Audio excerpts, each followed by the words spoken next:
Olá, amigos! Vamos a mais um estudo do livro Renúncia. Este é o nosso 28º áudio e no estudo em PDF esta é a parte 6A. Continuando nossos estudos, buscaremos nesta etapa as relações e lições que os capítulos de número 6, lidos paralelamente, podem nos trazer.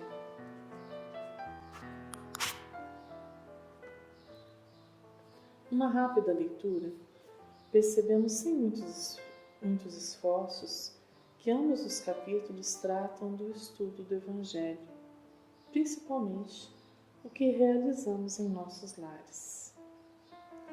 No capítulo 6 da primeira parte, é Padre Damiano quem dá as lições a Madalena e a pequena Alcione. Abram aspas. O eclesiástico revelava ideias diferentes de sua época. Embebido nas veneráveis tradições do passado, não podia compreender os crimes tramados na sombra em nome de Deus. Apreciava a filosofia antiga, desprezava os exageros do fanatismo e não concordava com a tirania do Santo Ofício. Quase diariamente à noite, ia à vivenda modesta da viúva Davenport, a cuja porta a pequenina Alcione se postava para saudar graciosamente o cavalo paciente e manso que o servia no pequeno trajeto. As conversações interessantes desdobravam-se animadoras. Madalena Villamil parecia encontrar nas interpretações do religioso mais duradouras consolações. Fecha aspas. Seguindo para o capítulo 6 da segunda parte, temos Alcione repassando a forma de estudar o Evangelho que aprendera aos amados do seu coração. Abram aspas. O culto doméstico do Evangelho foi restaurado. O próprio Henrique de Saint-Pierre associou-se ao movimento, partilhando das diversas reflexões religiosas com muita satisfação. A inspiração da filha de Madalena causava-lhe surpresa cariciosa. Sua palavra penetrava problemas complexos da existência, como se já tivesse vivido numerosos séculos em contato com os homens. Para Henrique, tais reuniões tinham um caráter providencial. Indiretamente, a irmã de sua noiva, sem qualquer intenção, preparava o espírito para as tarefas sagradas do lar, para os benefícios do casamento. O rapaz começou por abandonar as companhias perigosas que, não raro, tendiam a comprometer-lhe o nome e a saúde. A vida revelou-lhe profundos segredos. Seu coração parecia agora aberto para o orvalho divino do sentimento superior. Incansável no trabalho, Alcione estendeu o culto dominical aos serviçais numerosos. Todos puderam participar das bênçãos de Jesus no vasto salão que Beatriz mandou preparar jubilosamente. Fecha aspas. Grifamos o trecho, todos puderam participar das bênçãos de Jesus. Certamente, quem já experimentou as luzes do Evangelho de Jesus pode afirmar, como nos afirma Emmanuel, que este estudo é tal qual adentrássemos e participássemos das bênçãos do Mestre. Não se trata apenas de um esforço intelectual, mas de uma experiência que acontece em nossas vidas e nos leva a novos entendimentos, ampliando nossa percepção do mundo e, principalmente, nos levando a um caminho mais amoroso.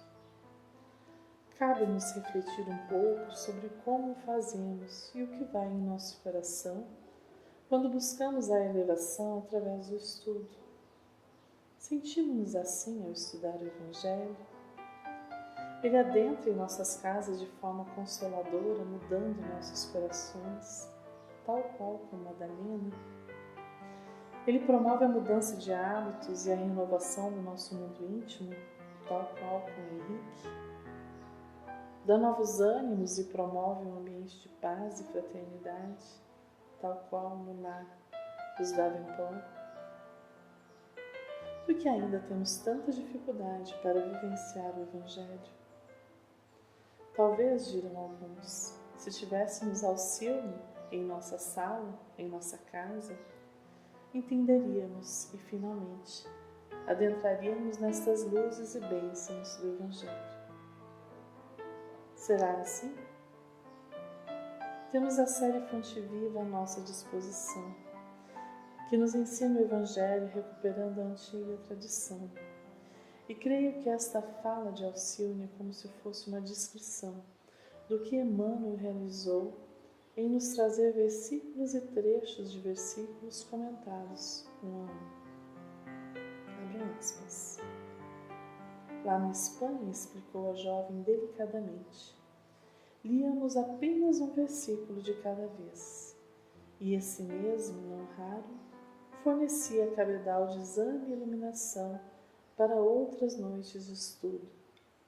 Chegamos à conclusão de que o Evangelho, em sua expressão total, é um vasto caminho ascensional, cujo fim não poderemos atingir legitimamente, sem conhecimento e aplicação de todos os detalhes.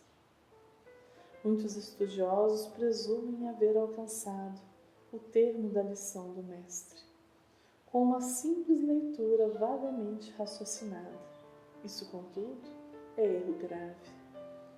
A mensagem do Cristo precisa ser conhecida, meditada, sentida e vivida. Nesta ordem de aquisições, não basta estar informado. Um preceptor do mundo nos ensinará a ler. O Mestre, porém, nos ensina a proceder, tornando-se-nos, portanto, indispensável a cada passo da existência. Eis porque, excetuados os versículos de saudação apostólica, qualquer dos demais conterá ensinamentos grandiosos e morredouros que impede conhecer e empregar a benefício próprio. Fecha aspas. Era este o processo pelo qual passavam os que ouviam os estudos de Alcione. A mensagem era conhecida, meditada, sentida e vivida. Eis o roteiro seguro para adentrarmos no Evangelho. Recentemente, em um estudo realizado por Haroldo Dutra Dias, aula número 2 do estudo do livro de Gênesis, do Velho Testamento, ele fala algo interessante sobre o estudo do Evangelho. Abram aspas. O estudo do Evangelho mal conduzido vira um teste de Rorschach, ou o teste do borrão, em que as pessoas olham uma figura e enxergam coisas variadas, fazendo livres associações de ideias. O desconhecimento faz com que as pessoas compartilhem suas dores, ansiedades, como se fosse um estudo do Evangelho. Isso não é interpretação do Evangelho. Se utilizarmos estes textos para falar de angústias e questões íntimas, estamos rememorando conteúdos pessoais e não buscando estudar o texto. Observemos que, neste caso, o Evangelho descendo até nós. Estudar é um movimento de silenciar as questões íntimas para que a luz do Evangelho venha até nós. Extrair a luz do Evangelho representa que nós estamos nos esforçando para subir e alcançar o significado do Evangelho do Cristo. É interessante que Alcione fala exatamente isto, que o Evangelho é um caminho ascensional. E encontramos na explicação de Haroldo um auxílio para que comecemos a entender o que significa esse estudo que fazemos em nossos lares, ou nos lugares religiosos que frequentamos. Por muitos anos e muitas vidas, temos trazido o Evangelho para a nossa vida. Mas é chegado o momento de elevarmos a nossa vida ao Evangelho. São movimentos diferentes, bem como nos explica o expositor espírita Haroldo Dias. Costuma-se dizer que ser espírita não é fácil, e realmente não é. Buscar a reforma íntima, voltar-se para o mundo interior, é tarefa que nos pede esforço, sinceridade e honestidade. Deixar que nossas vidas sejam moldadas pelo Evangelho de Jesus é um grande desafio, um maravilhoso desafio, mas sem dúvida, um caminho que requer de nós dedicação, perseverança e disciplina. No documentário Eu Maior, a monja Coen faz uma belíssima análise do que significa uma pessoa buscando ascender. Relata que quando escalou o Monte Fuji, no começo, era uma paisagem linda, cheia de flores, todos felizes.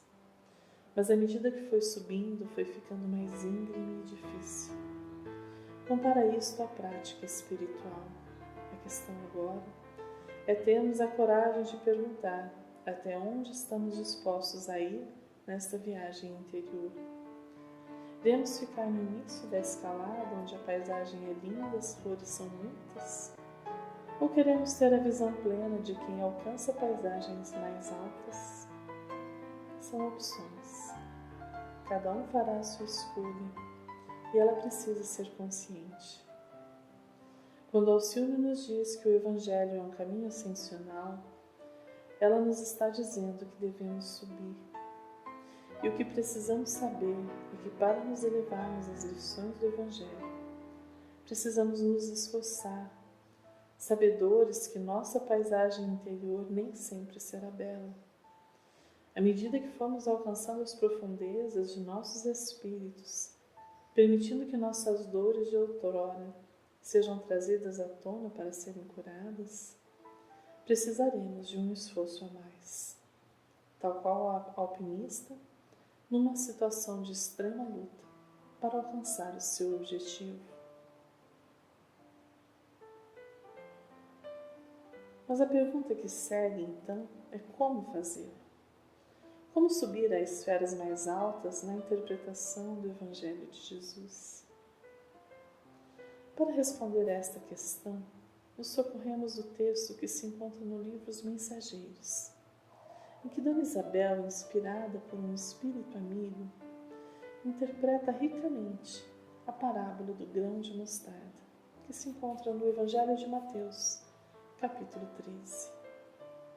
Abram aspas. A mensagem evangélica desta noite assevera, pela palavra do nosso Divino Mestre aos discípulos, que o reino dos céus é também semelhante ao grão de mostarda que o homem tomou e semeou no seu coração. Devemos ver neste passo, meus filhos, a lição das coisas mínimas. A esfera carnal onde vivemos está repleta de reflexões de toda sorte.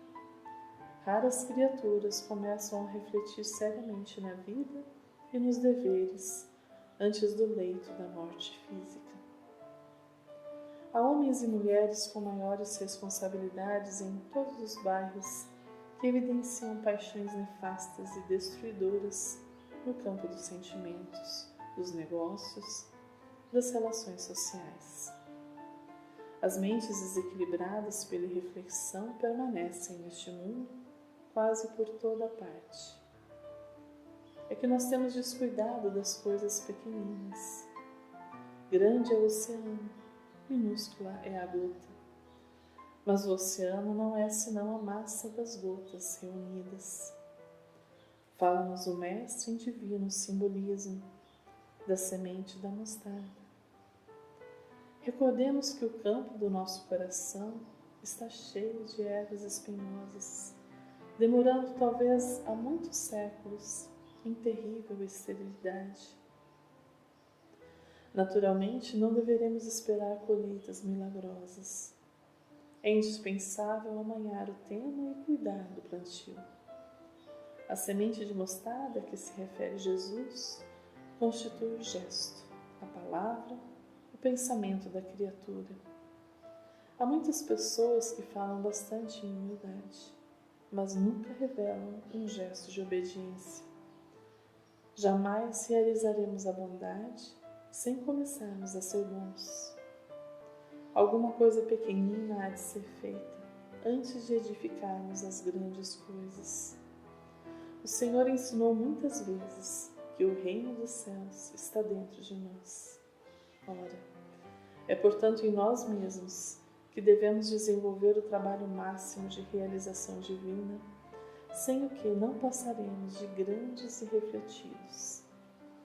A floresta também começou de sementes minúsculas, e nós, espiritualmente falando, temos vivido em densa floresta de males, criados por nós mesmos, em razão da invigilância na escolha de sementes espirituais.